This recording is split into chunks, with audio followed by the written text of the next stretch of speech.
Hello YouTube! I'm going to be reading from A New Concept of the Universe, written by Walter Russell. The New Age of Transmutation, New Concepts for Science and New Values for Humanity. Man must be transformed or perish. Old concepts and old material values must become as obsolete as horse and wagon transportation became obsolete when motors and planes appeared. Man is still barbarian. Just so long as man kills man, he is barbarian. The dawn of his consciousness is barely 6,000 years back in his history.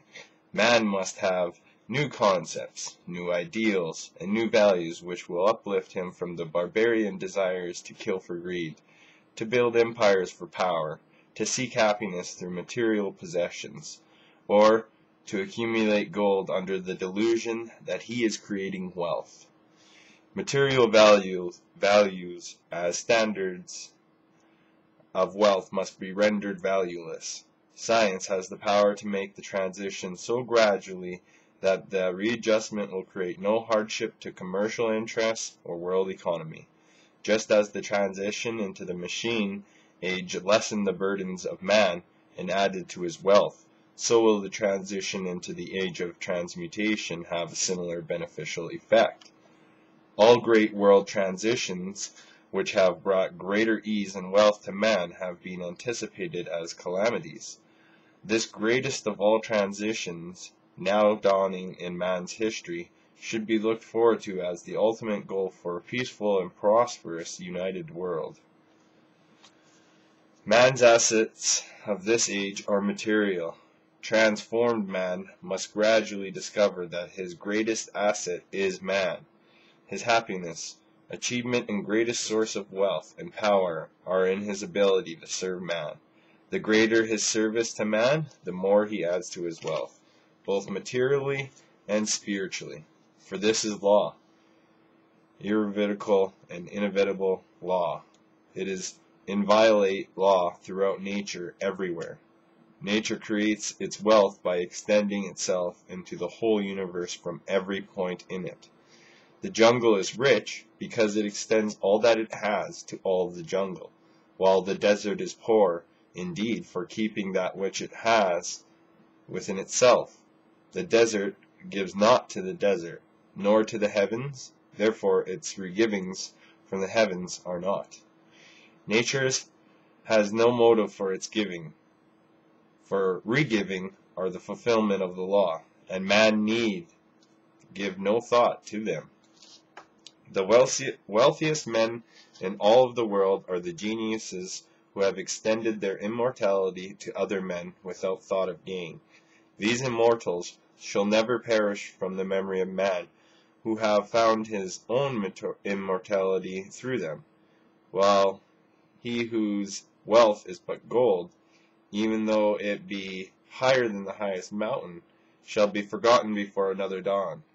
Man is man's greatest asset. Therefore, for man's greatest need is another man to whom he may give of his own abundant self, to thus enrich himself through their regivings.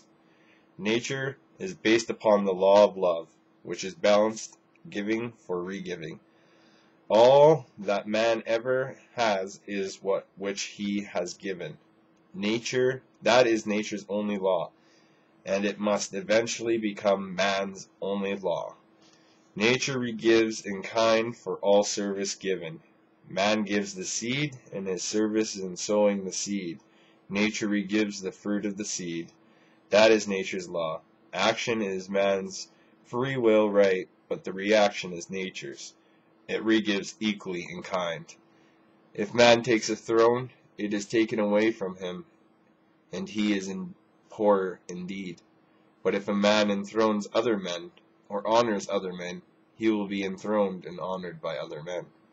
Spiritual values can replace material ones only by shearing material value of their power to nurture greed and avarice. It will be a slow process, but will surely come to pass as science gains the power to shear values from physical matter. Science has given man this new electric, radio, radar, television age, which has made miracles of past age thinking commonplace today. Had the Nazarene stated that the time would come when the whole world could hear a man's voice, he would have then been put to death. Many since then have been burned at the stake and tortured merciless for what a schoolboy of today would basically comprehend as natural law. The telephone, the automobile, flight by air, radio, radar, and television have been given to the world by science in less than a century. Each of these has transformed man's thinking and his way of life, for heavy burdens of labor and household drudgery have been lessened for man and women alike. The tragic question now arises to whether the transformation which have affected man's thinking for many centuries have been in the right direction. Are we setting too great a value upon lessened drudgery, greater comforts, and other physical values which have multiplied time for man and made this planet very small? Is our thinking of today right thinking? Can we rightly say it is in our faith and in the face of the fact that the human race has fallen further in the last 50 years than it has arisen during 7 centuries of forward growth? Can we say that the world thinking of today is right thinking in the face of the undisputable fact that the world is facing a threatened plunge into another period of dark ages? Have the great scientific contributions of the last 100 years really majored and benefiting the human race by adding to man's comforts and power of production in the direction of peaceful living? Have the arts of peace been multiplied? Are we producing men of geniuses in the arts and the philosophies such as have enriched the world ever since the days of Michelangelo, Leonardo da Vinci, Mozart, and Shakespeare? Have our statesmen of the last generation had the moral character, dignity, or patriotism of Washington, Jefferson, Lincoln, or Theodore Roosevelt? Have we not found treason replacing patriotism, and statesmen more concerned about how to increasingly enslave man and compensate his earnings to build giant throughs for wastrous gorgings?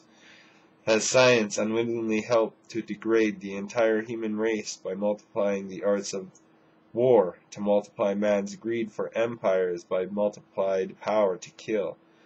Have these dreadful contributions of science to war not so thoroughly outweighed its contributions to peace, that it might not have been better if the bow and arrow days were still here?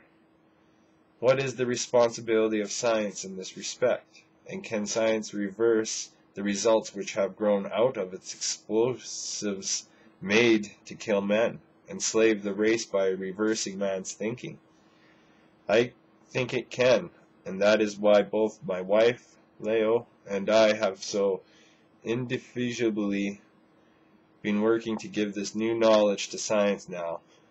When the world is threatened with destruction, this knowledge will enable science to have such command over matter that it will render man's multiplied killing power for greed impotent, and then render those attributes of greed in man also impotent by replacing them with new, greater values in his thinking.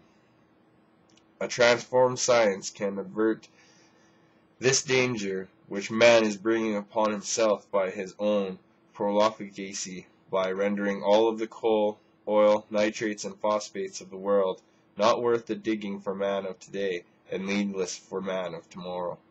These things he can do now, for they are simple in principle, and the means of producing them are simple.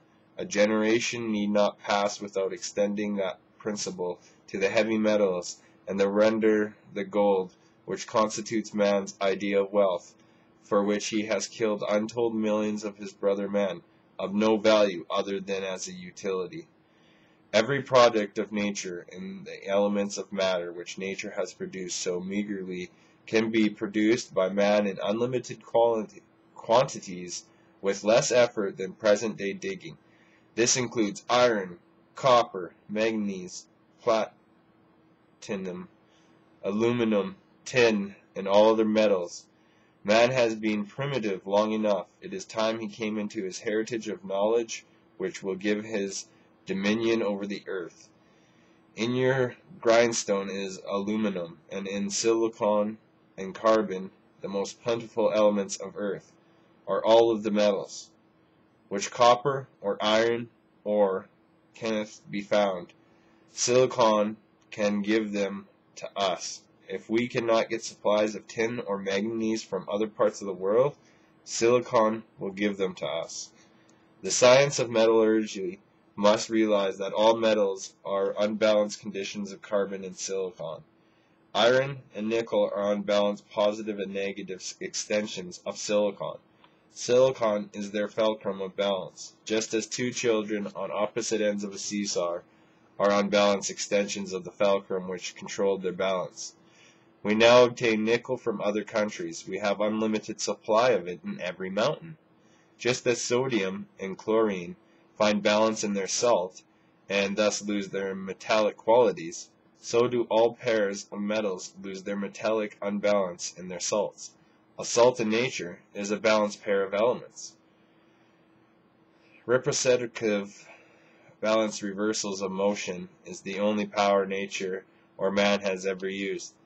That is the basis of the electric current, the piston of nature's wave energy engines, or of man's motors and pumps. Science has heretofore used but one half of nature's power principle, and has used even that the hard way. The easy way and the simple way is to use it in full, the balanced reciprocative reversals of this two-way universe, which are forever taking place between the two conditions of gravitation and radiation which motivate this universe. World strategy of today is largely based upon the location of oil. The world stands readily to kill to protect its supply of oil for fueling its planes and warships. Science can likewise render the oil supplies of the world useless as a fuel, and not worth the slightest quarrel among men for the supply needed for lubrication. But greater than all these is the power of science to verify God and validate his inviolate law, which gives to man in kind that which man gives to other men, and thus bring humanity to the realization that he who would hurt another hurts but himself. It is the responsibility of science to unify man's many religions by giving him full comprehension of the one God of light and love, to replace the many ill-conceived imagings of an impossible God of fear, which have so disastrously disunited spiritual seekers and divided the whole world into intolerant and antagonistic groups. The human race can never become united as one harmonious whole so long as wrong conceptions of God disunite and divide the race. Chief among these wrong conceptions is the vengeful God of fear and wrath, which is mainly responsible for the fear, greed, hatred, superstition, and intolerance upon which our present civilization is based. The time has come when science should so incalculate mankind with the balanced interchange principle of love upon which the universe is founded, and everywhere manifested in nature, that the nations of the earth will become God-loving instead of God-fearing men. Fear of a wrathful God is an inheritance of the terrors of ignorance in primitive man who saw vengeance and wrath of God in the furies of earth storms. Ignorance and terror are still breeding the fears which underlie our whole world civilization. World leaders of great vision in science and government are now the world's great need. It may be that our Father in heaven has sent a Savior to end this greatest of all threats to our American way of life. Our new president has it in his power, with the aid of science, to perform the miracle of ending all warfare, as past rulers were aided by science to make wars. Can this miracle come to pass? Can the thinking of science be transformed? I think it can, but only by being enabled to look at the world picture of today squarely in the face, see it as it is, and meet it with new transforming knowledge and the mighty power which extends transcendent knowledge. In thus looking squarely in the face of the world today, we see God being driven out of it to defy man. Half the world is drawing an iron curtain around itself to shut God out and exhaust a monster in his place to dehumanize and enslave man. We see degraduation, corruption, greed, fear, lust for power, and atheism engulfing half the world. And the tortures of the Russian Inquisition far exceeding the tortures of the Middle-aged Spanish Inquisition as the fruits of today's world thinking. We see peace, happiness, security, freedom going out of the world and war engulfing it to enslave and degrade man.